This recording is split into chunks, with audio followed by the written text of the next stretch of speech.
Hello everyone! Welcome to Rainy New Zealand. Real talk muna tayo, okay?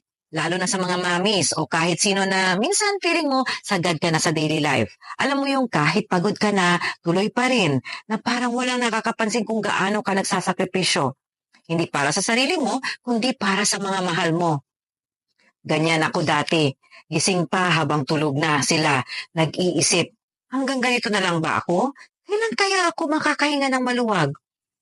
Tapos isang araw, may nakita akong digital business ad. At first, natawa pa ako. Naku, hindi ako techie. Baka scam yan. Pero hindi ko alam na yung simpleng curiosity na yun palang magiging daan para mabawi ko ang oras ko at unti-unting matupad ang mga pangarap ko. Hindi ko kailangan maging expert. Kailangan ko lang maging willing. Willing matuto, willing magsimula, sumubo kahit takot. Ngayon, still a mom, still juggling life, pero may business na kayang sabayan ang pagiging nanay. At ang pinaka-reward? Confidence, time freedom, yung pagmamalaki mo sa sarili mo na, I made it happen. Kaya kung habang pinapanood mo to, may kumakabog-kabog sa puso mo, baka ito na yung sign. Start scared, start small, basta magsimula ka lang. Message mo lang ako ha, sasamahan kita. Hindi ka nag-iisa.